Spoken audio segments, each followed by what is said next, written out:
कांड तो आपने बहुत सुने होंगे। बात की जाए कांड की, तो अगर कांडों का हम नाम लेना शुरू करेंगे या फिर हम जब कोर्ट में जाते हैं तो लोगों की भरमार होती है, भीड़ होती है और वकीलों से सलाह लेते हैं, मुकदमे दर्ज कराते हैं, एप्लीकेशन देते हैं, जज के पास बात जाती है और जज उन पर फैसले सुनाते हैं। ये आए दिन और आम दिन की बात होती है। लेकिन एक ऐसा कांड जिस कांड को सुनकर रूह कांप जाए, वो कांड जो पूरे भारत में ही नहीं बल्कि विदेशों तक में मशहूर रहा। जी हाँ, हम बात कर रहे हैं उस कांड की जो कांड है नोएडा से जुड़ा हुआ, लेकिन असली जो कांड का नाम है निठारी कांड। निठारी कांड का जब नाम आता है तो कहीं ना कहीं रूह कांप जाती है। कैसे हुआ, कब हुआ, क्यों हुआ, सवालों में घिरता हुआ। लेकिन एक अरसे के बाद इंसाफ की कगार पर, इंसाफ की उम्मीद के साथ ये कांड आज कहां तक पहुंचा है, इसी कांड को लेकर आज हमारे साथ गाजियाबाद के एक मशहूर, एक जाने माने वकील हमारे साथ मौजूद हैं।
खालिद खान जी जो एक वरिष्ठ वकील कहे जाते हैं, हमारे साथ एडवोकेट मौजूद हैं। जी अधिवक्ता जी, सबसे पहले आपका स्वागत है एशियन न्यूज़ में। जी शुक्रिया बहुत। वकील साहब, ये जो कांड है कहीं ना कहीं जो मेरी भी जो रगे हैं और हम बात की जाए तो रोंगटे खड़े करने वाला जो कांड 2006 में हुआ और होते होते आज 2022 है। कब हुआ, कैसे हुआ, ये सारी डिटेल आज हम एक कहानी के रूप में जानना चाहते हैं। आज कहाँ तक पहुँचा? देखिए, निठारी में जो ये मामला था, ये नंदलाल एक व्यक्ति था जिसकी बेटी का नाम था पायल, 22 साल की थी वो शुरुआत तो ये यहाँ से है कि वो नौकरी के लिए पंडेर ने उसको बुलाया था और वो फिर घर पे वापस नहीं गई। तो उसके फादर ने, ये 2005 की घटना है, 7/5/2006 में जब वो वापस नहीं गई तो उसके फादर ने उसको ढूंढा, नहीं मिली। उसका जो मोबाइल फ़ोन था वो पंडेर के नौकर सुरेंद्र कोहली के पास पाया गया। उन दोनों को जब पकड़ा पुलिस ने और पूछताछ करी तो पता चला कि उसकी हत्या करके उसकी चप्पलें वगैरह नौकर ने और मालिक ने मिल करके नाले पे D5 के फेंकी हैं। जब वहाँ पर खुदाई हुई तो बहुत ही सरप्राइज़ हुआ कि वहाँ पर अनेकों नरकंकाल मिले और उसके बाद उन नरकंकालों के आधार पर DNA लेकर और वहाँ पे जो गुमशुदा बच्चे थे उनके माँ बाप का DNA लेकर के लगभग 16 मुकदमे दर्ज किए गए पंडेर के और सुरेंद्र कोहली के खिलाफ। नंदलाल का उसमें एक अहम केस था और उसके बाद इस पूरे केस की जो जांच थी वो 2011 के आसपास वो CBI को ट्रांसफ़र हो गई थी और उसके बाद धीरे धीरे इसके अंदर में चार्जशीट्स लगी और ये केस चले, जिसमें 16 के 16 मामलों में निर्णय आ चुका है। जहाँ तक नंदलाल के केस की बात है तो नंदलाल का जो पायल बड़ी का मामला था, इसके अंदर में सबसे पहले नंदलाल ने अपने मामले में एक एप्लीकेशन लगाई कि पंडेर से मुझे जान का खतरा है, मेरा बयान पहले करा दिया जाए, जल्दी करा दिया जाए। CBI कोर्ट में उसका बयान जल्दी हुआ। उसने बयान दिया कि पंडेर ने मेरे सामने जुर्म इकबाल किया, सब बच्चों को मारने काटने की बात कबूल की और जिससे ये काटते थे आरी, वो आरी मेरे सामने इन दोनों लोगों ने बरामद कराई। जी वकील साहब, यहाँ एक सवाल है कि जब इतना पता हुआ कि 16 बच्चों के कंकाल मिले और फिर उनका डीएनए टेस्ट भी हुआ, सीबीआई तक केस भी पहुंचा, तो उस दौरान ये जो 16 बच्चों को जो मारा गया था, काटा गया था, आखिर ये क्या एक प्रक्रिया थी, क्या उनके साथ में किया जाता था? ये एक सवाल भी यहाँ था। देखिए, जहाँ तक इन्वेस्टिगेशन में निकल करके आया है उसमें ये है कि एक्चुअल में ये एक सीबीआई ने जो अपनी इन्वेस्टिगेशन रिपोर्ट में बताया है, उसने एक बीमारी बताई है कि कई लोगों के दिमाग में ये बीमारी होती है, और नौकर पे खासकर उन्होंने बताया है कि जो सुनील कोहली जो है नौकर, उसमें एक बीमारी पैदा हो गई थी जिसमें तरह तरह के ख्याल उसके दिमाग में आते थे, जिसके कारणवश वो छोटे छोटे बच्चों को कभी टॉफ़ी का बहाना, कभी फूल देने का बहाना बना करके अंदर बुलाता था। बुलाने के बाद उनका मर्डर करता था, उसकी डेड बॉडी के साथ कुकर्म करता था, और उसके बाद उसके टुकड़े करके वो फेंक देता था। इसके अलावा कई बच्चों का उसने जो सीना है, सीना काट करके और फ्रिज में भी मांस वगैरह वो भी शायद खाने का भी उस पर इल्ज़ाम सीबीआई ने अपने इन्वेस्टिगेशन में बताया था। तो उसको एक बीमारी के तहत और प्लस, लेकिन जहाँ तक पंडेर की बात करें तो चूँकि पंडेर के घर के अंदर ये सारे कांड हुए हैं और वो भी दोषी रहा है और आरी बरामद और ये सारी चीज़ें हुई हैं, तो वो भी कहीं ना कहीं इसके अंदर में जो दोषी रहा है और उसको इसमें सज़ा भी हुई है। तो वकील साहब, एक सवाल यहाँ पर हुआ कि पंधेर को बयान के लिए जो पायल मामला था, इसमें नंदलाल का जो बयान था वो मुकदमे से क्यों मतलब हटा था? देखिए, पंधेर को लेकर के जहाँ तक पंधेर की बात है, जब उसने बयान दे दिया नंदलाल ने, बयान देने के बाद फिर उसने इसको मुल्जिम बनवाया, एप्लीकेशन लगा के नंदलाल ने कि इसको हत्या का मुल्जिम बना दिया जाए। कोर्ट ने वो भी मान ली उसकी बात। उसके बाद में अचानक से 25 दिन की डेट लगी केस में, उसी बीच में वो मैनेज किया गया, और मैनेज होने के बाद में वो अपने पहले वाले बयान से अदालत में मुकर गया, और बाद वाला बयान उसने दिया कि पंधेर ने ना तो मेरे सामने कोई आरी बरामद कराई है, ना पंधेर ने कोई जुर्म इकबाल किया है, और मैंने ये जो टोटल बयान पहले दिया था वो अपने अधिवक्ता खालिद खान के मेरे कहने पर अदालत में दिया था। ये सारी रिकॉर्डेड बातें हैं जो कि एविडेंस में रिकॉर्डिंग। उसके बाद वंदना सरकार और अनिल हलदर, दो और इसमें जो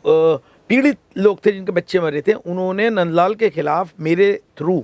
एक मुकदमा दर्ज कराया सीबीआई कोर्ट के अंदर में बयान मुकरने का। उस बयान मुकरने के मामले को नंदलाल ने लगभग 14 साल तक लंबित कराया, कभी हाई कोर्ट से कभी कहीं से, लेकिन अल्टीमेटली माननीय उच्च न्यायालय इलाहाबाद ने 3 महीने में इसको निस्तारित करने का आदेश पारित किया था, और उसी के कारण बाद में जिला जज महोदय ने भी इसको जल्दी निस्तारित करने का आदेश दिया, जिसके बाद ही ये अपने अंजाम तक पहुंच सका, और नंदलाल को 3.5 साल की सज़ा 193 आईपीसी, 3.5 साल की सज़ा 199 आईपीसी और 10-10 हज़ार का जुर्माना किया गया। और ये जुर्माना यदि वो नहीं देगा तो 3 महीने की अतिरिक्त कारावास की सज़ा भी एसीजेएम 3 गाज़ियाबाद कोर्ट ने सुनाई। तो इसमें आगे की जो प्रक्रिया रही वो कैसे कैसे कहाँ पहुँची फिर? देखिए, जहाँ तक आगे की प्रक्रिया की बात है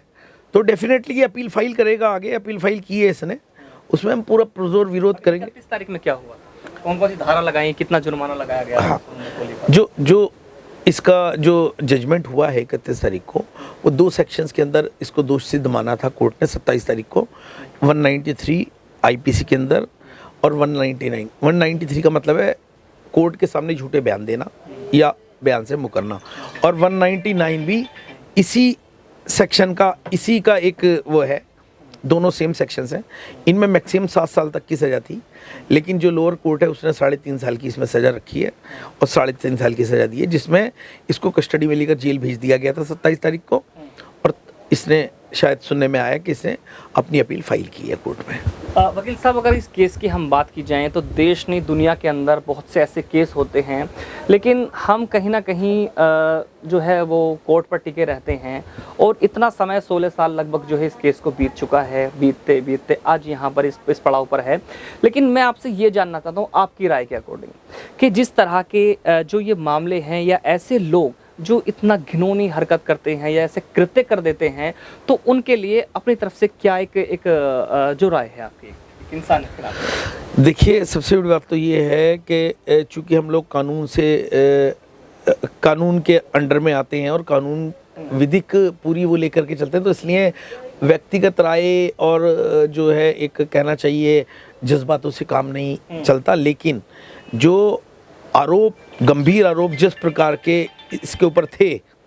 उसके लिए डेफिनेटली फांसी की सज़ा भी कम थी और इन दोनों को फांसी की सज़ा पहले ही हो जानी चाहिए थी। लेकिन हमारा देश का कानून इस प्रकार का है कि वो प्रत्येक स्टेप के ऊपर में आदमी को बचाव का मौका देता है, और जिस कारण से जो है सुरेंद्र कोहली को फांसी की जो सज़ाएं दी गई थी वो सब लंबित हुई,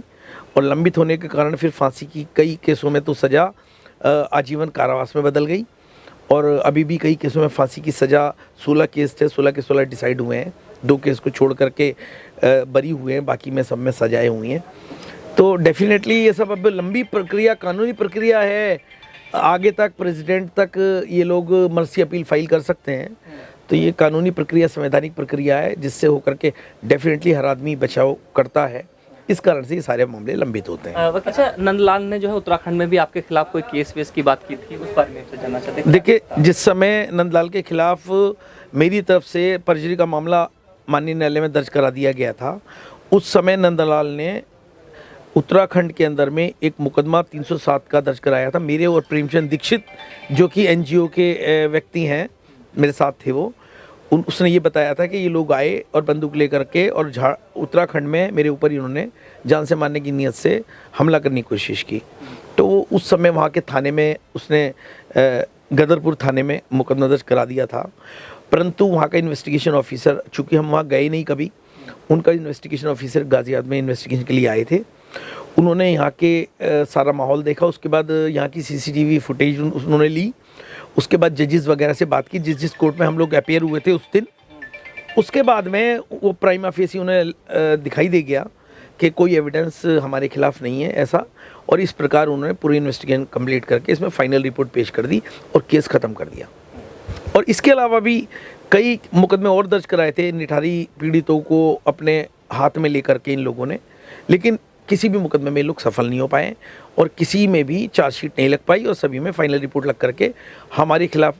किए गए मुकदमे समाप्त हो। तो आपने भी हिम्मत नहीं हारी? नहीं, देखिए ऐसा है, ये एक ऐसा मुकदमा था जिसके अंदर में 14 साल की लंबी लड़ाई हमें लड़नी पड़ी और अल्टीमेटली हमें इसमें जो है विजय भी प्राप्त हुई। और इसी का कारण है कि ये परजुरी का पहला मामला है जिसके अंदर में गाजियाबाद डिस्ट्रिक्ट कोर्ट में मेरा मानना ये है कि ये एक बहुत ऐतिहासिक फैसला है। अब तक परजुरी के मामलों में किसी में सज़ा हुई नहीं है जनरली, क्योंकि कहीं ना कहीं जो मुलजिम में बच जाते हैं वो मुकदमे ही दर्ज नहीं हो पाते हैं, लेकिन इसमें ये बहुत ऐतिहासिक फैसला है। इसमें एक उस व्यक्ति को जो कि वादी था, मुकदमा वादी था और पीड़ित भी था, उसको अपने कुकृत्यों के कारण खुद भी मुलजिम बन के सजा झेलनी पड़ी। एक तरफ उसने उसको तो बचा दिया, पंडेर को तो उसने फांसी के फंदे से अपने केस में बचा दिया बयान बदल करके, लेकिन वो खुद कानून के शिकंजे से नहीं बच पाया और उसको इस केस में सज़ा हुई। साहब, एक आखिरी संदेश चाहते हैं देश के उन छोटे छोटे बच्चों के लिए, जिस तरह से आपने शुरू में बताया था कि बच्चों को टॉफ़ियाँ दे करके, चॉकलेट दे करके, मीठी मीठी बातें करके, फूल दे करके, उन्हें बहका करके उनके साथ गलत काम हो जाते हैं। बहुत सारी शिकायतें आपके पास भी आते हैं, आप उनके लिए रात दिन लड़ते हैं, मेहनत करते हैं। तो एशियन न्यूज़ के माध्यम से उन्हें आप क्या संदेश देना चाहते हैं उन छोटों के बच्चों के लिए, या उन फैमिली या उन पेरेंट्स के लिए जो बच्चों को समझाएं? देखिए, सबसे बड़ी बात तो ये है कि ये जो टोटल एक कांड था, ये एक ऐसा कांड था जो जिस एरिया, जिस क्षेत्र के बच्चे थे, उन क्षेत्र के बच्चों को लालच दे करके बुला करके ये सारे कुकर्म किए गए। तो सबसे बड़ी बात तो ये है कि जहाँ तक बच्चों की बात है, डेफिनेटली हर बच्चा आज की तारीख में, हर माँ बाप समझदार है, उनकी कोशिश रहती है बच्चा उनके कंट्रोल में रह कर के और आगे जो भी है तो अच्छी शिक्षा संस्कार दिए बच्चों को दिए जाते हैं। और सबसे बड़ी बात यह है, लालच में आना किसी अनजान व्यक्ति के, वो उस बारे में थोड़ा सा मनोवैज्ञानिक रूप में बच्चों को समझाया जाना बहुत ज़रूरी है, जिससे कि इस प्रकार के जो कुकृत्य हैं, जो गलत लोगों के, उनसे वो बच्चे अपनी रक्षा कर सकें और बच सकें। तो ये थी आज की एक सच्ची कहानी जो रूह को झंझोड़ने वाली थी, और 16 साल 15 साल तक इस केस को चलते चलते अभी भी चल रहा है। लेकिन ये कहानी एक ऐसी कहानी जो रूह को झंझोड़ रही थी। और कहीं ना कहीं जब हम इस केस को डिस्कस करते हैं या इस केस के अंदर जाते हैं तो कहीं ना कहीं उन मासूम बच्चों के 16 कंकाल हमें नज़र आते हैं। तो दोस्तों, अगर आपके बीच भी कोई इस तरह का व्यक्ति जिसकी नीति विधि या जो कृत्य है वो नज़र आते हैं आपको, तो उन पर भी आप नज़र रखें और आपके बच्चों से उनको भी ऐसी शिक्षा दें कि ताकि जैसे कोई भी बात करता है टॉफ़ी की, चॉकलेट की या फिर फूल देने की या कोई मीठी बातें करने की, तो उनको भी जो बैड टच और गुड टच होता है उसको भी समझाएं और इस तरह के जो लोग होते हैं उनसे बचने का भी प्रयास करें। तो ये थी आज की एक सच्ची घटना, एक ये सच्ची कहानी जो आज हमने खालिद खान जी के जो अधिवक्ता हैं गाज़ियाबाद से, उनके ज़माने सुनी है। तो ऐसी कहानियों को लेकर आपके बीच पहुँचते रहेंगे और पहुँचते भी हैं। मैं चौधरी अफसर हमारे सहयोगी के साथ, एशियन न्यूज़ गाज़ियाबाद।